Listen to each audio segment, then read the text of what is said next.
Labdien, sveicināti! Jā, es tūlīt atvēršu tās bildītes, kuras es gribu parādīt.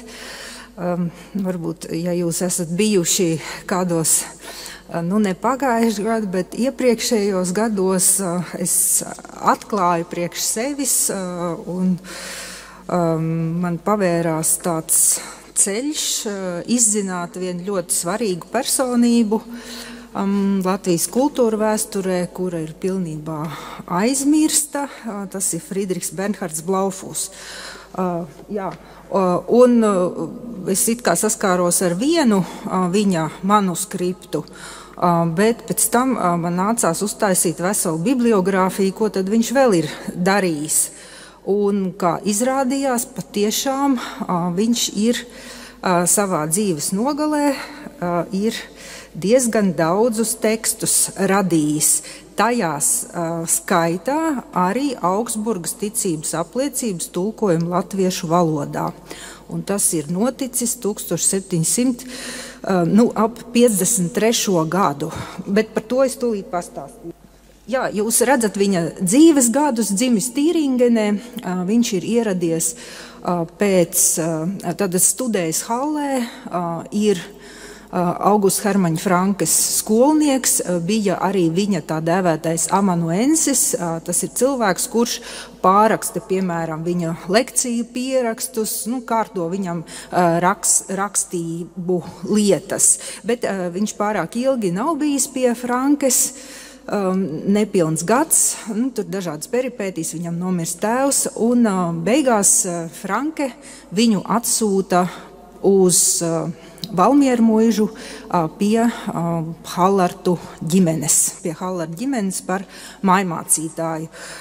Un viņš pavada gadu Valmieru mūžā, bet arī viņš ir jauns mācītājs, un Hallartas kundze nav apmierināta ar viņa darbu, un viņš domā, tagad ir man jādodās atpakaļ uz dzimteni.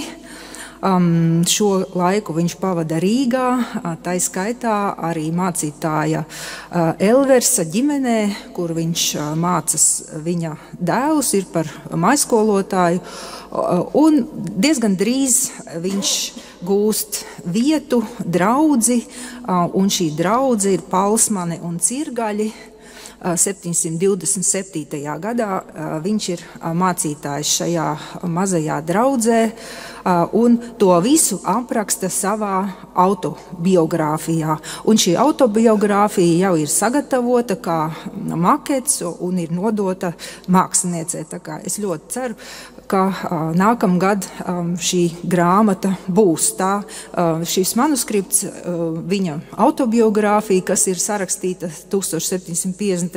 gadā, ir vācu valodā, tā glabājas Unitātes arhīvā.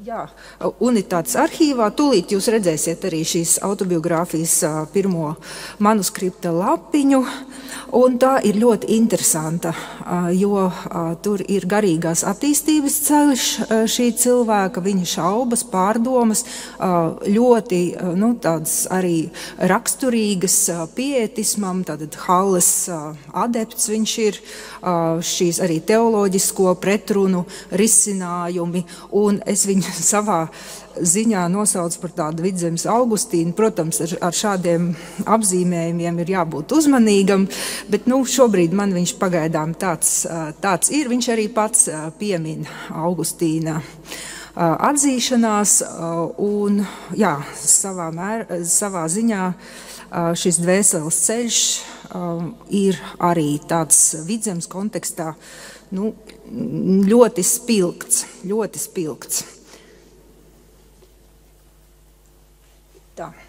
Jā, te jūs redzat, tā ir neliela burtnīciņa, ap 120 lapuses, tātad vācu valodā, Unitātes arhīvā šeit tāds, jā, un tas ir viņa Blaufūs dzīves gājums, viņa paša uzrakstīts no tīras un skaidras patiesības, čakli iesākts 3. februārī, kā viņš pats raksta, pilnveidots un korekti pārrakstīts 752. gada 13. maijā. Un tad vēl ir atzīmējums, ka ir vēl viens kārtīgāks pārraksts, bet tas vismaz mums nav zināms, nav saglabājies. Bet arī šis jau ir tiešām ļoti arī labi lasāms teksts. Jā, lūk, un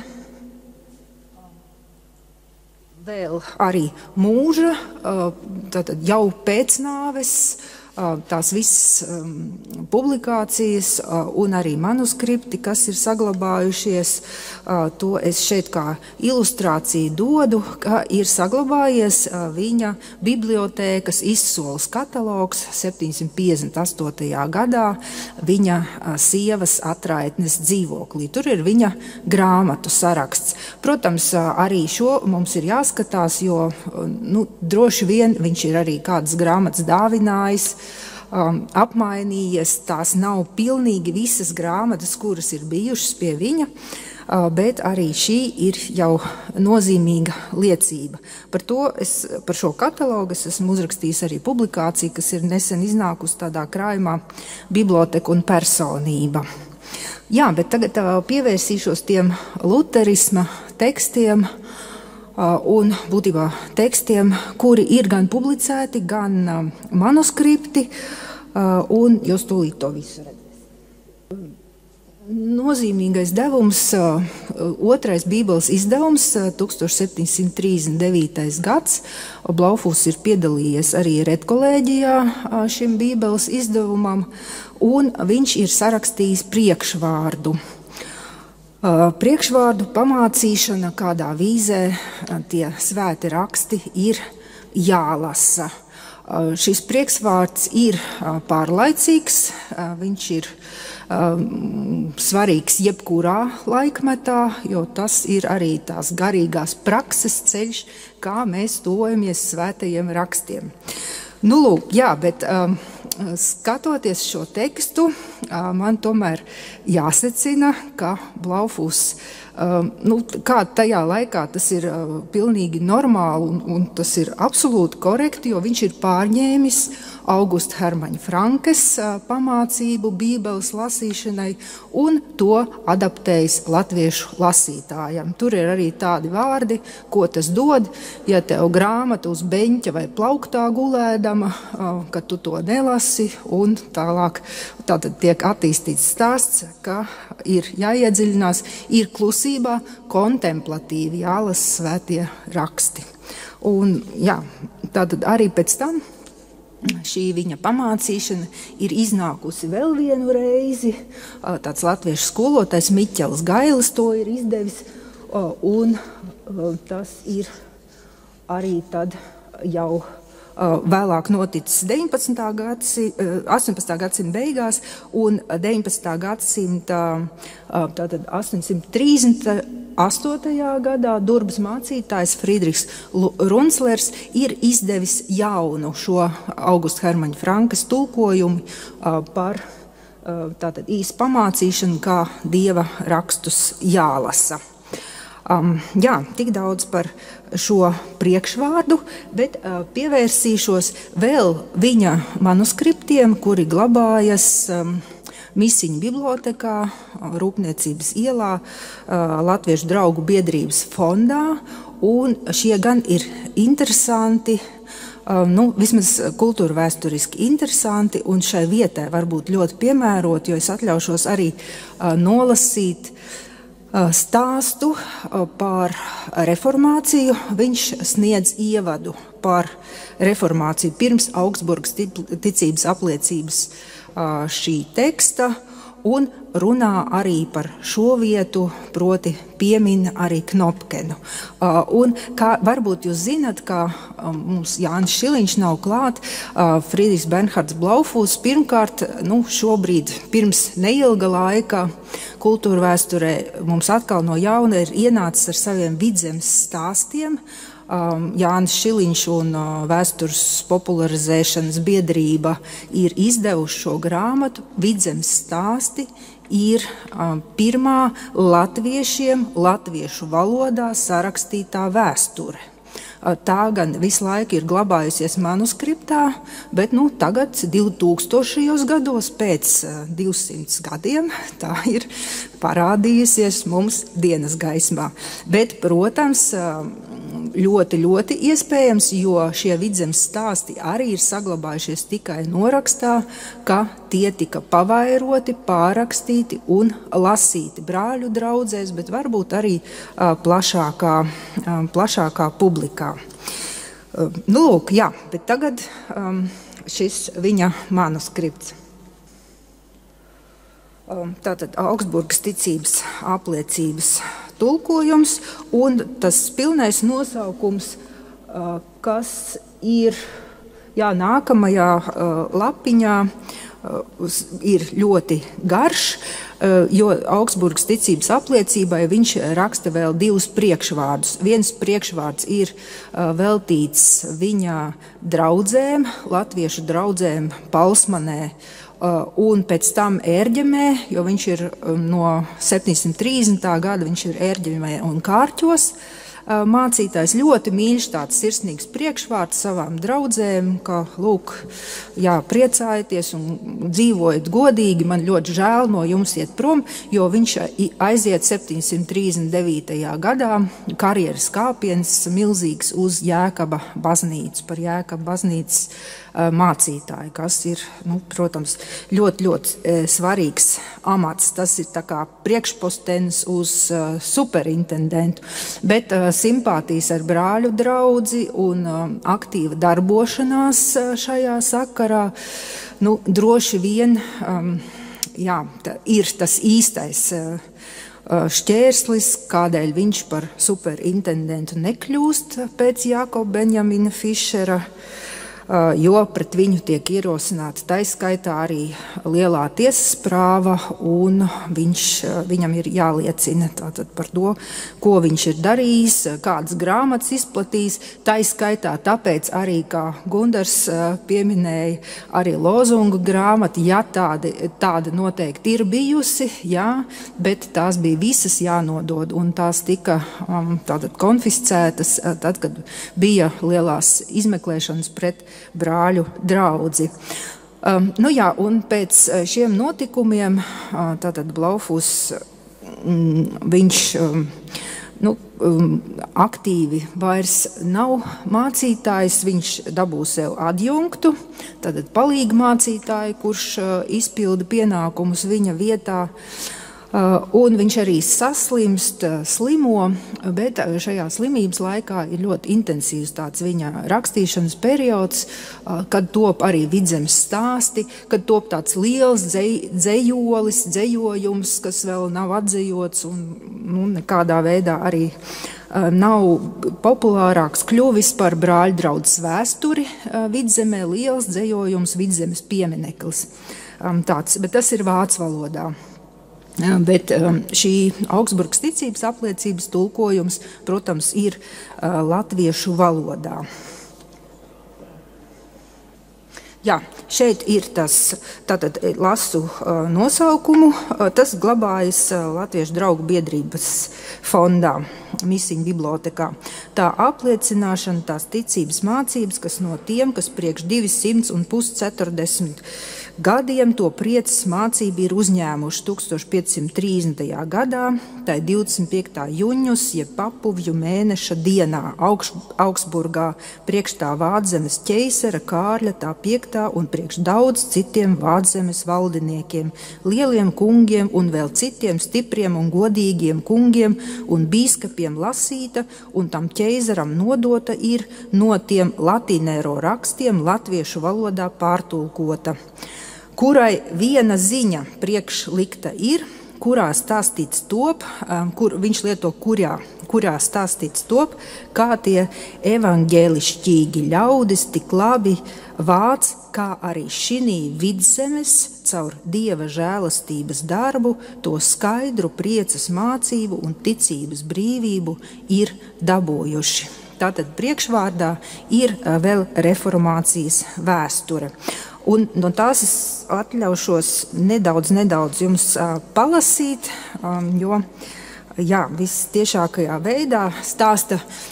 Tas stāstījums ir mūsdienīgs, tas ir gluži tāpat, kā mēs šodien runājam par reformāciju, tā Blaufūs arī runāja pirms šiem 200 gadiem. Absolūti aktuāls teksts. Priekšziņa, tātad mīļais lasītājs, šo grāmatiņu tavā rokā iedodams ir man arī ziņa jādod, pirmkārt, kāda šī grāmataņa ir, un otrkārt, kāpēc tā pārtulkota un klajumā laista. Viņš ir domājis publicēt droši vien šo manuskriptu, tāpēc arī tāds priekšvārds. Pirmkārt, kāda šī grāmatiņa ir, to var visrakstos redzēt un no tiem saprast, jo tur ir ierādīts, ka šī grāmatiņā tā apliecināšana tās ticības mācības atrodama, ko tie ir ticējuši un mācījuši, kas priekš 250 gadiem pie tās atzīšanas, tās priecas mācības nākuši un šo mācību ir uzņēmuši. Šī lietā ir jāzina, ka pēc apustuļu un pirmo mācītāju laikiem iekštās kristīgas draudzības no laikiem uz laikiem viltīgas mācības ir cēlušās, kas pēdīgos laikos tā vairojušās, ka priekš 400 gadiem tāds viltīgu mācību un ieradumu pulks bija, ka šurp un turp reti vēl kāds uzticīgs mācītājs būdams ļoti par to bēdājās un sūdzēja. Tanī laikā tape visu vairāk no tās atgriešanas no grēkiem un no tās grēku piedošanas tik aplam un viltīgi mācīts, ka tā grēku piedošana it kā prece tirgū par naudu pārdota tape. Jo tā grēku piedošana tur uz papīru uzrakstīta un tāda papīru lapīte par naudu izdota. Kurš vairāk naudas deve, tam kļūs vairāk piedots. Kas mazāk deve, tam tapa mazāk piedots. Viņiem tape nevien tie jau padarīti grēki piedoti, bet arī dzen tie grēki, ko viņi uz priekšu vēl darītu. Un tas notika viss, kā maksāts kļuve. Tāds pats viltīgs darbs viņiem arī dzen kā tās meses bija. Tā mese ir pie tiem katoļiem tāds darbs, ko viens baznīcas kungs pie altāra baznīcā ar izdomātām lūkšanām un svētīšanām padara. Turklāt arī dzen to maizi un vīni, ko viņš viens pats ēd un dzer, iesvētīdams it kā viņš viens pats to dieva galdu turētu. No kāda darba viņi teic, ka viņi caur dievam Jēzus miesu allažiņu no jauna upurētu un priekš dzīviem un miroņiem vienu salīdzināšanu darītu. Ne priekš sev pašiem, bet arī dzen priekš citiem, kas par to maksātu dievu salīdzinādami un visādu dvēseles un miesas labumu pelnīdami. Iekštā mācības gabala no tās meses ir redzams, kāda darbošana viņiem tanī laikā šī viltīgā meses darbā ir bijusi.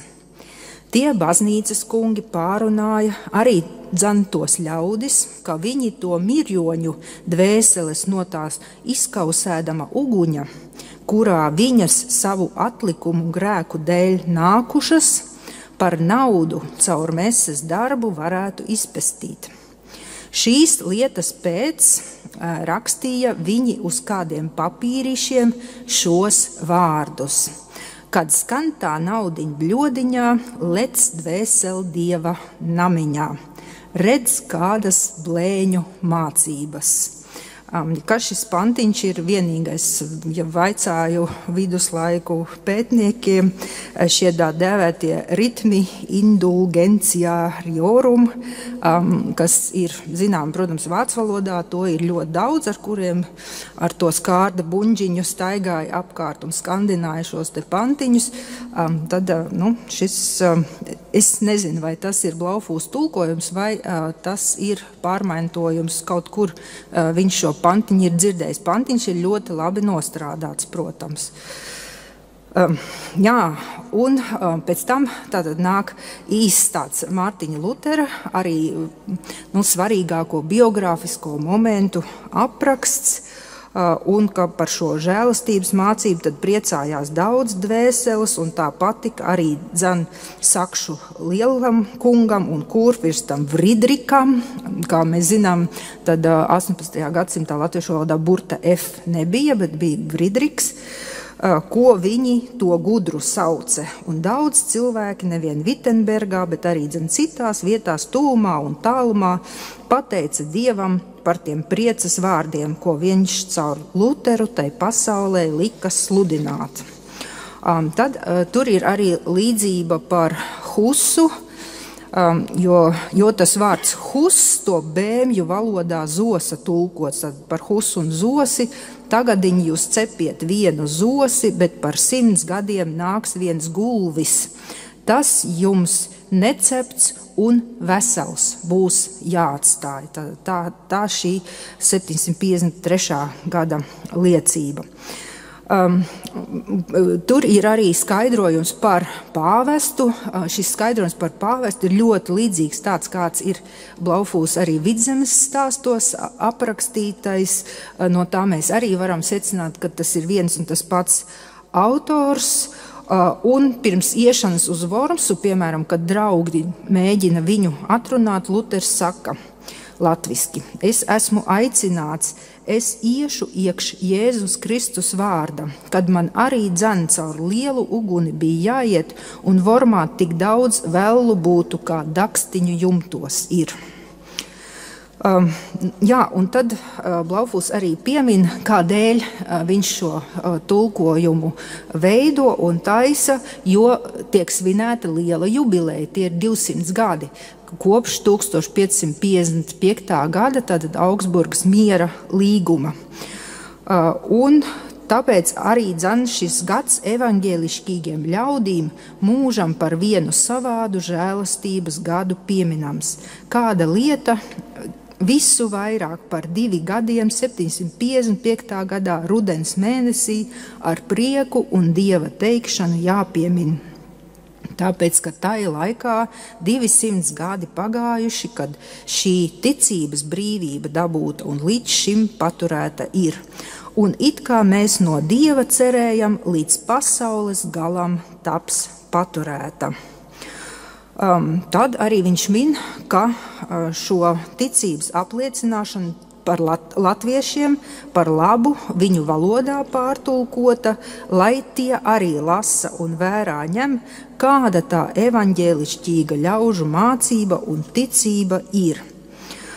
Šo mūsu vecāku ticību, lai arī mūsu latviešu ļautiņi apdomā, ka tie, kas tādus stāstus iekš vāciešu grāmatām nevar lasīt, tomēr savā pašā valodā arī kādu ziņu no tām lietām var dabūt un saprast, ko Dievs tiem Vidzemes ļaudīm caur to ir parādījis. Kas nu ar tādu apdomāšanu šo ticības apliecināšanu lasīs un tos vārdus sirdī vērā ņemdams jutīs, tas sapratīs. Pirmkārt, kāda dārga žēlastība un cik liela laime tiem Vidzemes ļaudīm caur to notikšu, ka viņi šo pašu skaidru mācību tanī pašā, kurā tā caur Dieva žēlīgu valdīšanu Vādzemē no jauna cēlās, arī savā zemē dabūjuši. Te viņš pievēršas notikumiem, kas saistīti arī ar šo baznīcu, jo viņš saka tālāk, priekš šī laika bija tie ļaudis šinī Vidzemē iekš briesmīgas sirds tumsības, neticības un bezdievības. Lai viņi 200 gadu pa priekš caur katoļu bīskapiem ar viltus un varas darbiem no pagāņu neticības uz katoļu viltīgu tēlu ticību spiesti tapuši. Tomēr viņi to pagāņu būšanu nevien sirdī, bet arī savā ārīgā dzīvošanā vienmēr paturēdami paslepeni savos mājos, laukos un mežos elku dievus turējam, savus vecus dieviņus, mājas kungu, to zemes māti, un kādi pesteļi viņiem vēl bija cienīdami.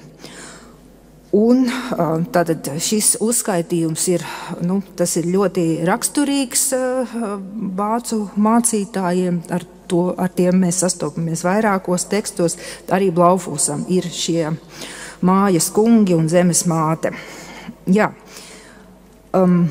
Bet pašā iesākumā, ka tā veca un taisna apustaļu mācība tā kā viena dzirkstele no pelniem izrakta top, atkal caur Luteru no tās tumsības, kas tanī laikā apakš papsta viltīgas un cietas valdīšanas, iekš tās kristīgas draudzības bija izvilkta un it kā viena svece uz lukturi likta tape. Te man bija jādomā par Gintu.